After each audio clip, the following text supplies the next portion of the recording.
Alright you guys, so today we installed fog lights on a 10th gen Civic Hatchback. I'm not going to show you guys step by step, but I will go over it briefly with you guys, how everything comes off and what has to go where. So for this top plastic, you got a couple of clips you have to take off for that. So all the clips that came off this vehicle are right here. On the bottom of the bumper, you have these two that you got to use an Allen wrench on. And then you have two 10s that go on the corners of the bumper on the bottom. Besides that, you have a bunch of clips, and you got 4 screws that have to come off from the side of the bumper right here. 2 on each side.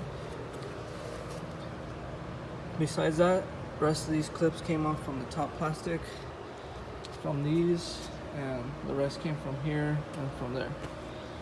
These you do not have to take off because of the fact that you could just pull it back a little bit, and you have to get a flat screwdriver.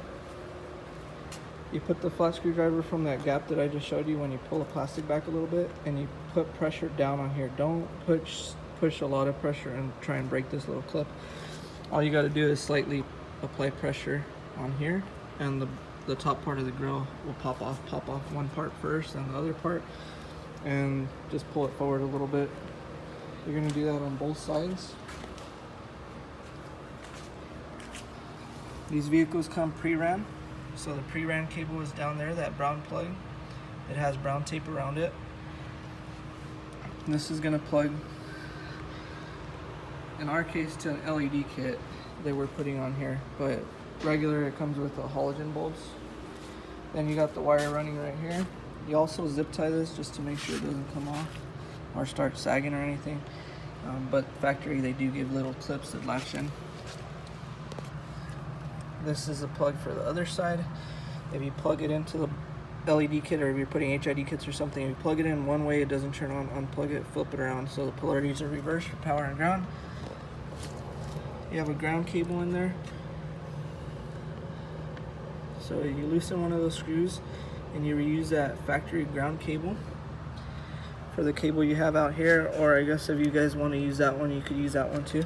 You do disconnect the ground on the battery, because the fact that you're going to be disconnecting that factory ground, and you're also going to be switching this out.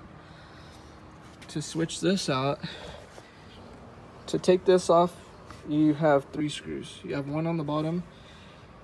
This you do before you disconnect the battery. You have 1 screw on the bottom right here, on the bottom plastic, and then you have 2 right here, one on this side, one on the other side. You turn on the vehicle and you turn the steering wheel, and you got to get a little plastic clip puller thing that you got to put in between here and here to pop that, to take this top piece off.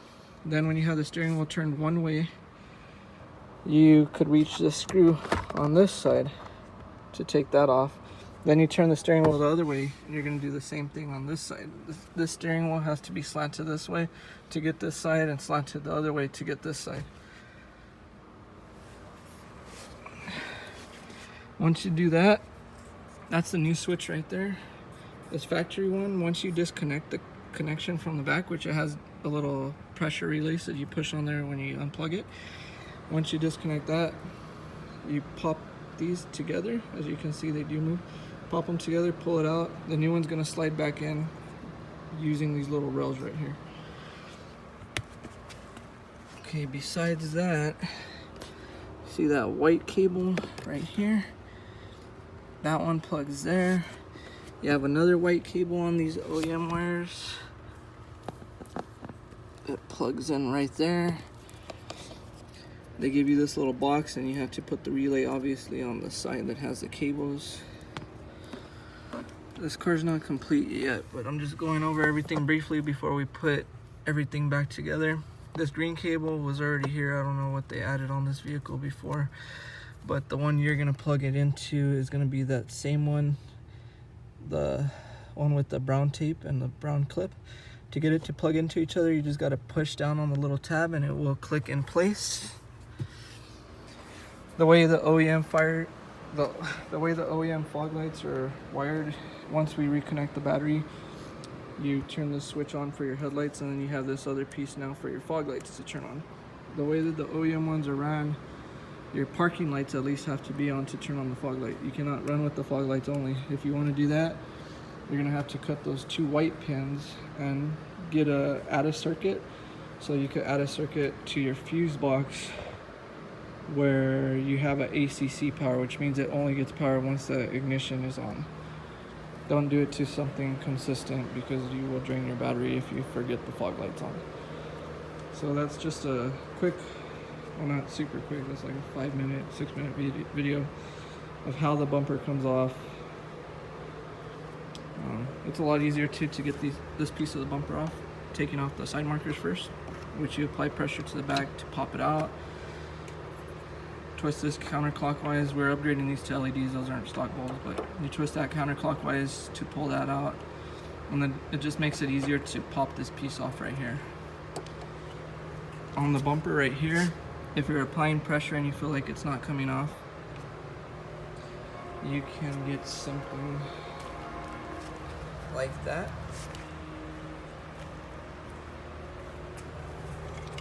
This isn't the same tool, but you get something like that and you just put it in between the little gap, tape on your bumper if you think you're gonna scratch it or something. You just put it in the middle of the bumper and the headlight and push down on it like that, so it relieves pressure. It makes it easier to pull that off. The same thing on this side. You could apply tape on the bottom of the bumper, make sure you don't mark up your bumper, and then just apply pressure to that little clip like that, and then the bumper will pop off a lot easier. Hopefully this video helps some of you guys install your OEM fog lights. Sorry I don't have time to do an exact step-by-step for this, but that's basically a quick overlook of how to install these things. Also, if you guys don't want to install them yourself, we charge $200 to install these OEM fog lights. We're located in Montclair, California.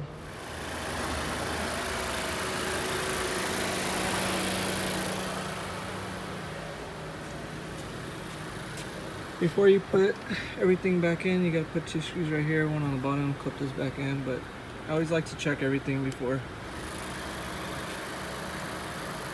you bother putting the bumper and everything back on. So like I said, the fogs will not turn on just with that switch, the way the OEM ones are wired up.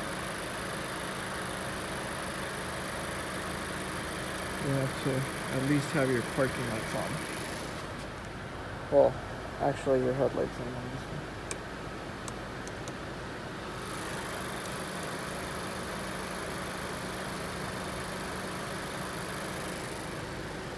There you go. Very nice. So it's our CSP kit on the top headlights and our 2-sided cob chip LED kit on the fog lights.